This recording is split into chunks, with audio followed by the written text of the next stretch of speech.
Greetings. My name is Dr. Paul Davis. I'm the founder of Tinnitus Telecare, and I'm the inventor of our flagship treatment, BrainwaveTRx, which is going to be very disruptive and just recently got patent coverage. So now I can talk about it, but it certainly doesn't suit everyone. And I'm here to tell you about the different clinical processes we use to arrive at optimizing the outcome for you, the person with tinnitus. And that needs to be very highly individualized. So tinnitus can take a range of different sounds. Of course, everyone thinks of a ringing or buzzing, but it can be humming, cicadas, pulsatile music. It could be anything. Certainly, in my case, and this got me started, I have this very furry kind of tinnitus sound,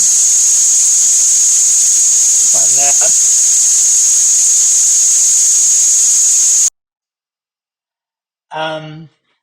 But mine's way back into the background these days. But it certainly can be very annoying. But I like to find out everyone's pitch and loudness and type of tinnitus. A lot of people have got it, but I think it's important to look at in terms of how severe it is. And certainly more than 6% of the general population have tinnitus that's of a moderate to severe level. And it's certainly the most prevalent health condition in the US military. And I've done a lot of work with VA and Department of Defense for active service people. So it's a big problem for people and for organisations like the US military. And as far as treatment options, they've been poor. And if we look at the National Health Service in the UK, 8 out of 10 sufferers were dissatisfied with the treatment attempts. And this organisation is spending more than 1.35 billion Aussie dollars per year on tinnitus treatment. So we have a problem for organisations providing treatment because people are not happy with it. And this is a book I was commissioned to write many years ago, Living with Tinnitus, a self-help book. And certainly having that experience has helped guide me a lot. So as far as where it comes from, it's good to know that tinnitus is our brain static. It's our neurological noise source, it's our background electrical activity, and it's uncovered by various neuroplastic processes. But it's uncovered by hearing loss, but the brain has turned it up.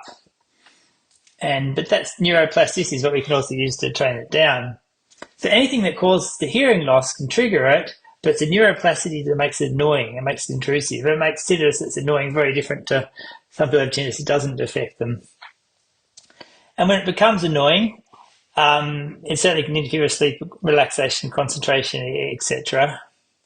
But having tinnitus itself is stressful, but stress makes tinnitus worse, so the two winds each other up. And the very worst case can even be suicidal, which is such a problem when we can't actually treat the annoyance these days. Like I say, I don't have hearing loss, I hear all right. But often it's just the very high frequencies, higher than the speech range, but enough for the brain to recognise there's a problem. And this is how we can end up having decreased sound tolerance at the same time.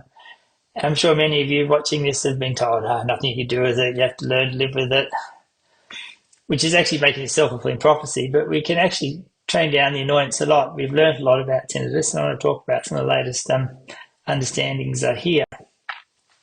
And this study I really like a lot, not just because I was advisor to it, but it's the first study that showed that our brains can rewire themselves in response to treatment. And this is at Macquarie University in Sydney, at the Hearing Hub, and they did MEG scans, which is an evoked electroencephalographic brain scan, tracks the electrical response to tinnitus. And there was a control group of people without tinnitus, and they were scanned at 2 and 4 and 6 months. And then there was a treatment group of people with tinnitus undergoing the neuromonic tinnitus treatment, which is a medical device they invented years ago. And so they tracked the response to that. As you see, Professor Paul Davis, that's me.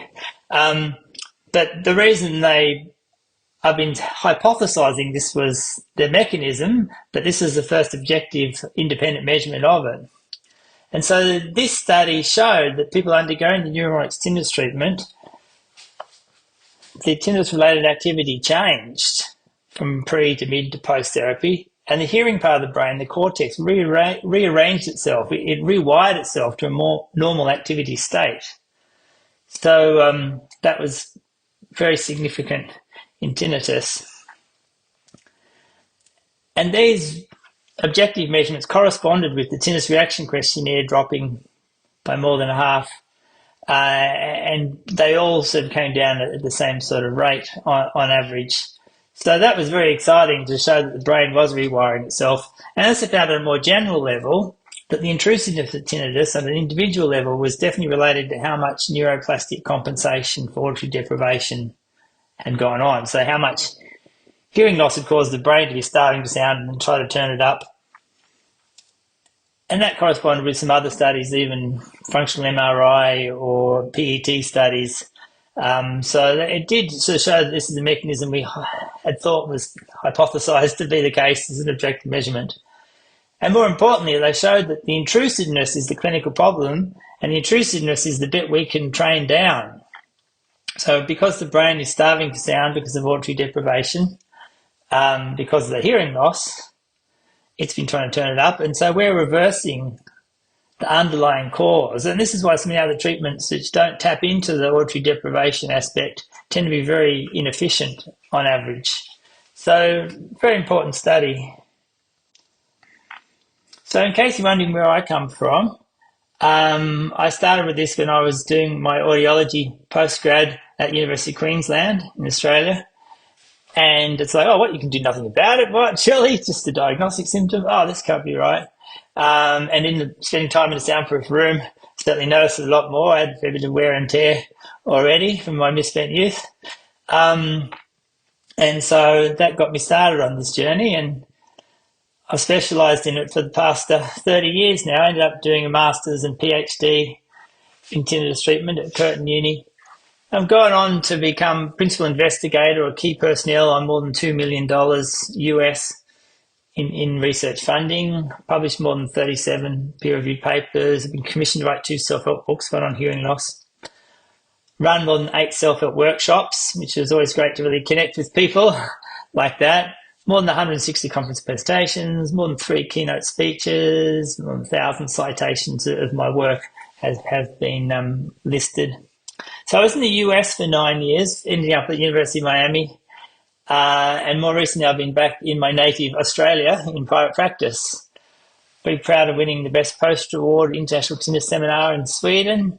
I work on early identification of treatment helping. I've had more than 32 patents granted in hearing healthcare, and the first 30 plus have all expired. And now I'm back with some freshly minted ones. So it's very exciting. But I have already tested the market with this neuromonics tinnitus treatment that I mentioned earlier, which I invented. And more than tens of thousands of patients have been successfully treated with this, and significant scientific acclaim, if I may say so myself. It's on contract with the VA in the US, the VA in Australia, etc., Cleveland Clinic, etc., etc. So it worked out really well. But for a lot of people, it ended up being too expensive, especially without a lot of government help. So now I've come up with something completely different, totally software-based, telehealth enabled, that we're finding to be much more effective and at least a quarter of the cost. So it's very exciting, my new Brainwave. But I've sort of been out there and worked out what works in the clinic and what's sort of viable for the person, and come up with something quite different. Ditch the medical device, ditch the earlier neuromonics attempts at iPhone and approach, and now I've come up with something very different and proven by the patents. So what we do in the clinic is different to the telehealth thing. So in the clinic, in person, we do a very detailed case history and do some somatic head and neck movements to see whether any adjustments change the tinnitus, because that concerns me is more related to temporomandibular joint, neck problems, whatever. Tinnitus that comes and goes, and that's a very different response. Tinnitus can be fluctuated greatly, and that can have a bearing on how we treat it. And of course, we look at the eardrum, measure the middle ear pressure, work out if there's any other pathologies.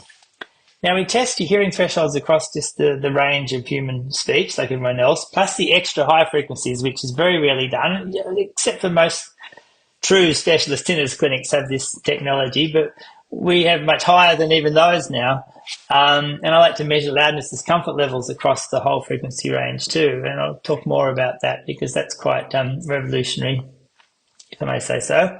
And I'll work out the pitch of the tinnitus right across the whole frequency range, right up to 20,000 hertz. Because often people say, oh, that's my tinnitus pitch. But if you give them an octave higher, they say that's really it. But people without the high frequency hearing test don't have the ability to give the person who tinnitus something to compare it with. How much noise you need to drown it out. And this residual inhibition test, which finishes it off. Compiling all that data, we can work out what's the most likely cause of the tinnitus, and often there's several, plus what might be aggravating it. And there can often be several, and sometimes even unhelpful thoughts are part of the challenge, and so we like to look at those as well.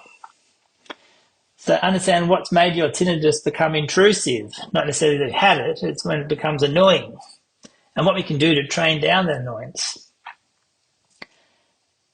And in doing so, we firstly need to rule out anything potentially hazardous or life-threatening or something which is potentially treatable, like an external ear canal infection, middle ear, various other foreign objects, etc. So we want to rule those out. Telehealth is something that's relatively new, and I've been loving that.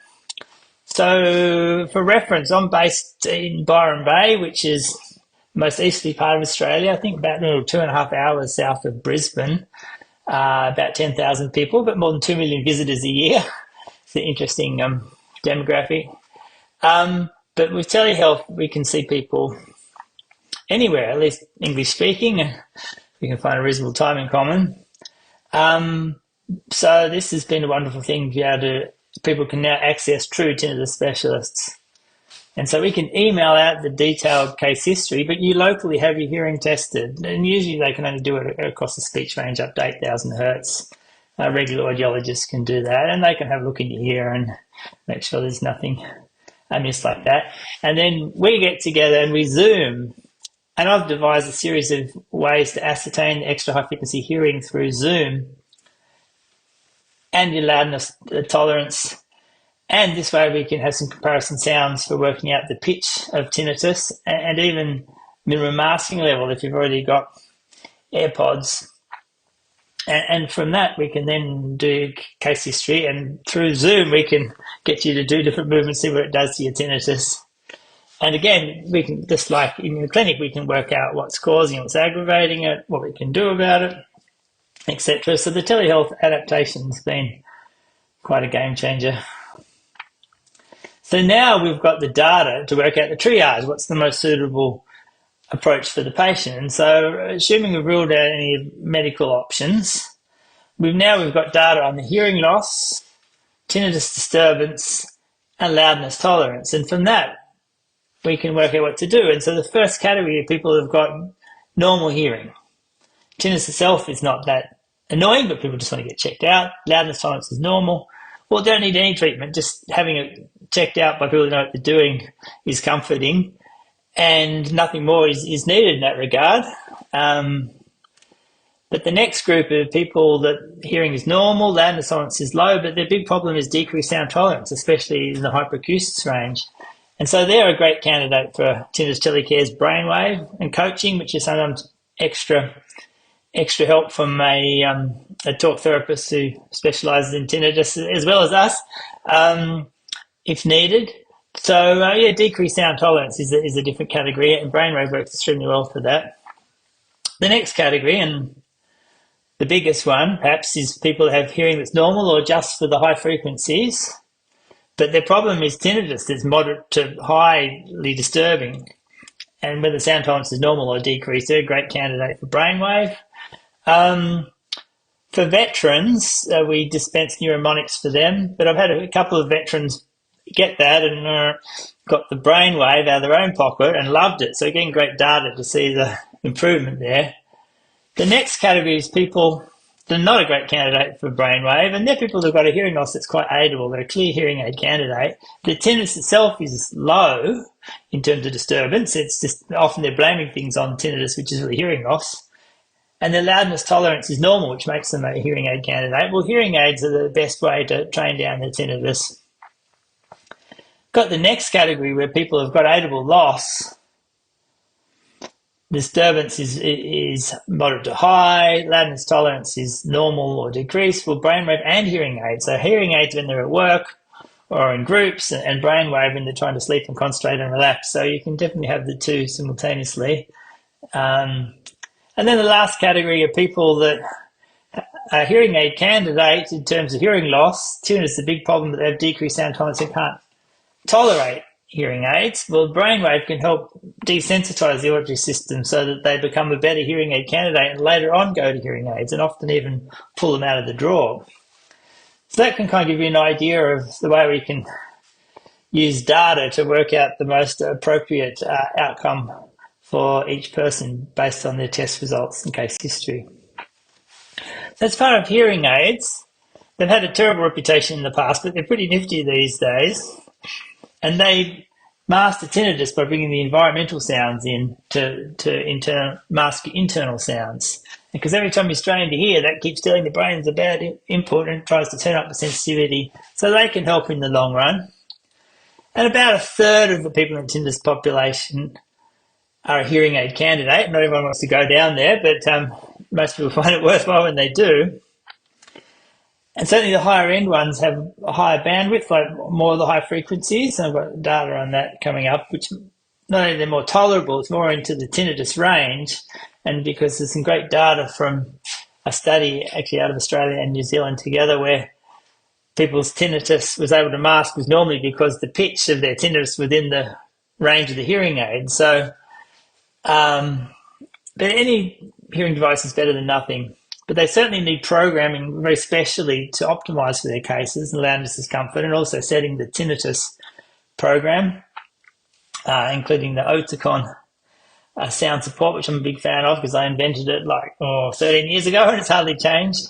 So there's a lot to make them tolerable for people. So they're a great outcome for those that have a lot of hearing loss. Brainwave. Now this is the disruptive one, but it might be new to you, but I've been working on it for 30 years. So it's my life work. And now I've got the international patent coverage. I'm able to talk about it. And I use computational neuroscience to help train down the annoyance and the awareness of it dramatically. And it can help you sleep, concentrate, relax, improve your sound tolerance. And so now we have a manual version of a minimum viable product, and so I make it up myself. And with this series of prescriptive algorithms which customize 4D sound recordings, wave sound recordings, into a relaxing ultra-high frequency stimulus. So this constitutes more of software as a medical device, and we can dispense it for at least a quarter of the cost of medical devices, and a lot more effective usually. But if we look at the frequency ranges, maybe we start from the bottom, around 8,000. Around speech finishes about 7,000. The standard hearing test frequencies are around 8. Neuromonics iPhone program, it only stimulates up to 8 kilohertz when they don't have the high frequency input. If you test it yourself, it sort of negates the top end one, so it's not very helpful. Hearing aids max out at about 10,000. Neuromonics device went out to 12, but that's now defunct. All the patents have run out. But it had one of the highest frequency ranges, which would have made it so popular back in the day. But BrainwaveTRx, we stimulate and measure right up to 16,000 hertz. And this is the back of some international standards which have made it sort of consolidated as a viable thing. And certainly in my earlier PhD work, I found that if we narrowed how much high frequencies there are in a stimuli, we needed to be louder before it masked the tinnitus, and the more of the high frequencies, the less we needed. So I've known that for a long time. And I've known for a long time that pitch matching, if you don't test for the higher frequencies, you don't give people an option to say that's really the pitch of my tinnitus. So, it's the extra high frequencies that is a key part of it, and one of the unique things that patent claims on that.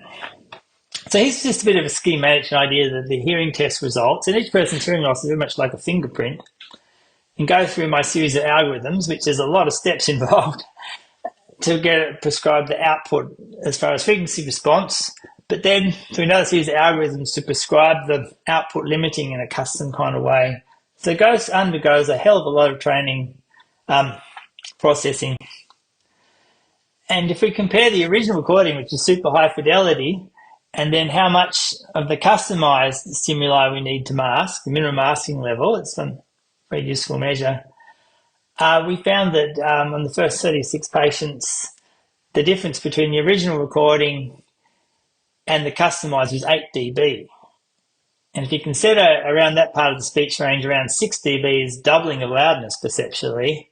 So you can see why it's the difference between being tolerable or not. So even though the original 3D recordings I do and convert to 4D are super high fidelity, the customized one is very different in terms of its results and the difference between viable or not when you're trying to sleep or relax, you know. So as far as the number of processes, the source mastering, like mastering of the recordings, we have to convert from 3D to 4D, so make some of the waves move dynamically in time to kind of normalize it a bit. So that's a 5-step process to have a master recording, and then to individualize from your test results, the pitch, loudness, minimum masking level, hearing thresholds, my prescriptive algorithms. There's 16 different steps involved to get a prescription. And then to produce it, the audio digital signal processing to make your own custom treatment, there's 9 steps. And then to dispense it to an IRX device and the different clinical protocols, there's another 12 steps. So that's like 42 steps of processing to make that treatment, train down your tinnitus. So slightly more detail. It's software-based to make the stimuli for each person and different parameters. And the idea is to give you relief at a much lower loudness level than would be possible with uncustomized recording. And you use it at the peak times to help overcome the effects of tinnitus. And then neurologically, we're going to train down the intrusiveness in the long run. So it's far more efficient stimulation of all your auditory pathways, the full range of key frequencies to maximize the neuroplastic change, which is getting to the key of what makes the tinnitus so annoying. So it's configured for the unique characteristics of the various water sounds that we use, and certainly novel enough to circumvent any prior art tinnitus treatments. So there's even more detail involved, but I want to keep this layperson friendly. So now we've got a rehab program. So you need to get, one way or another, some sort of IRX device, an iPhone or iPad, and AirPods. A new AirPod 4 are ideal, but 3s are great. Pro 2 is all right if we make some modifications.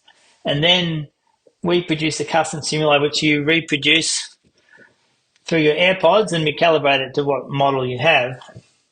And the idea is to use it when the tinnitus is annoying to mask it, because you're replacing the unpleasant internal sound with the more pleasant external sound that you can ignore. Because as you know, people can live under a flight path or a busy road, and after a few weeks they're kind of used to it, but tinnitus is very different because it's not a sound. It's a neurological event. So if you replace it with a sound, you can get some relief of sorts at the time, and that's good at the time, but it can also help you relax and find your breath come down to meet the rate of the waves. And it can help you ease off to sleep and get over that vicious cycle of tinnitus stress exacerbation. But with continuous use, the amount of time that you become aware of the tinnitus, even with it off, gradually reduces. Your sound tolerance increases and tinnitus goes way, way back into the background. So in the early days, you use the treatment when the tinnitus is most annoying, and as it becomes less annoying, you can kind of use it less. But you really, in the first few months, you want to have release for 3 hours a day. And if we look at some data, we have found in the past that this is still very highly dose related. Like the more you use it, the better the outcome. And this is data on the earlier neuromonics medical device, and now defunct one, which is published in Ear and Hearing, which actually has the highest 5-year impact rating of any of the ENT journals, the most rigorous ear, nose and throat surgery journal out there. And they love this data because it showed that people that used the treatment greater than 2 hours a day had a much greater percentage improvement in the tinnitus reaction than those that used it for 1.5 or under 2. That was at 4 months, that data. 3 months is 3 hours a day is what we want for the earlier one. So, but because it can work at such a low volume level, it can be really obtrusive. So you can do it while you're wandering around, or dishes, cooking, working on a computer, etc. But we're still stimulating all the neural pathways. But more the better, because 3 hours a day, it's still 21 hours a day that the brain's starving for sound. So anyway, we like to follow up with brainwave at 2, 4 and 6 months. And that's all bundled in the treatment program. But then we'll keep seeing into the tinnitus is no longer a problem. So that's all part of the process. But some of the data is just outstanding for myself. At 4 weeks, getting much faster response than I've ever seen before. So more than 3/4 of people at only 4 months had an improvement of loudness discomfort levels of at least 5 decibels, which is a huge amount at that end of the scale. More than 3/4 at only 4 months, had improvement in how much noise you need to mask it. So less noise, more of the everyday sound masks it. More than 80% had improvements in percentage time people were aware and disturbed by the tinnitus of at least 40%. So very clinically significant, very efficient. And we're getting those sorts of results at 4 months, which we used to previously see maybe at 6 or 8 months or so. So super happy with that. Here's this one case study, which was spectacular, because at 4 months, it's already 67% better in terms of his effect and quality of life. But the pitch change, which we used to see very rarely, now I see all the time. The actual pitch of the tinnitus comes right down, as well as the loudness. There's something really neuroplastic going on there. How much noise needed to mask it from 74 to 41. Loudness discomfort levels going from 85 to 105. So there's some massive changes there. So it is now not usually aware of the tinnitus during the day and has no annoyance. And that's at 4 months. It's even better again. So that's very unusual in tinnitus treatments, but this is not an unusual case. So there's plenty of other things out there. Most of them are like snake oil, and there's by people who don't have any track record or qualifications in tinnitus research and no real credible science or any controlled clinical trials. And it's even hard to compare because they don't sort of present data in a scientific way which we can use to compare. So what I find one of the most useful things for you as the person with tinnitus is to get some external verification of how valuable what's being proposed is, and certainly how unique it is. And so if it's been successfully patented, it's got to be unique, and published. That also needs to be very credible. So that can help, and that narrows the field massively. Talk therapy, it can be beneficial, and I actually trained and qualified as a psychologist before I went straight on to becoming an audiologist, and certainly a fan of talk therapy. But when you look at the studies, the effect size is actually fairly modest if they're not also correcting for auditory deprivation, and that two together can really get somewhere. Fortunately, a lot of people see their regular non-specialist audiologist or technician and they'll just fit a hearing aid because that's what they're used to. That's their bread and butter. Okay, yeah, we'll try this. And people think, oh, well, that didn't work. Nothing can work. But there is, about a third of people that is the best treatment if they're programmed appropriately. And now there's several phone apps available, but they tend to be very generic and not subject to any evidence-based prescriptive acoustic programming to optimize, which, as you can see from the data, the difference is astounding. So that kind of gives you an idea where we are in the scheme of things. I love to do meta-analyses. I've published quite a few of these over the years, and it measures how consistently effective a treatment is. So Cohen's D is the most common one, and so that's the pre-therapy tinnitus questionnaires minus 4 months or 6 months. This is data at 4 months, but divided by the standard deviation, which is the variation, how consistently effective it is. And when we get a Cohen's D of over 2 for brainwave, that's astonishing. It's markedly better than Neuromonics medical device. Hearing aids from this external study, I presented this in the US at the American Academy of Audiology, and this is data from other people, we're finding on average the effect size of hearing aids was low, but if the tinnitus was able to be masked by the hearing aid by partial, the effect size was markedly better. And in the rare cases where the hearing aids were able to fully mask, it was like the best of the lot. So certainly it does come down to the pitch of the tinnitus versus the upper bandwidth of the pitch of the hearing aid. So certainly the general data shows that it's not great, but if you get the right person, it certainly can be, and the right hearing aids. But cognitive behaviour therapy from this study, published study, it was actually not much better than ginkgo biloba, which is sort of into the trivial range. So there's plenty more in there, but I just want to give you an idea that this is the best way to compare your treatments. Certainly this data does help with the research, but it also is very therapeutic. And before, the problem has always been measuring tinnitus. That's been the problem with the research, both the pure science end and the clinical research end. But I've found by doing things in a way which for my PhD had to constitute a significant original contribution to science to be awarded, that level of scientific rigour actually found it was therapeutic, and so I do it for everyone even if we don't need the data. Because every time people just tune into tinnitus, how is it today? It might sound the same tone wherever as usual in the early days, but it might be less of the time. But it can actually undo some of the treatment effect, reducing the contrast between tinnitus and all the other neural impulses going on. So we like to help you monitor your progress with a whole test battery and the questionnaire, which is the effect, which is possibly the most important thing, but also the type of sound, the pitch and the loudness, how much noise we need, and loudness, discomfort, which is a measure like neuroplastic change. And this can also mean we can fine-tune the treatments. I mean, brainwave, we will retune the treatment according to the test results. So, and that helps you see progress. And if it's not, we can be doing our troubleshooting and working out why. But usually it's really encouraging. And it can help enormously, showing that we can train down the annoyance and we're making progress.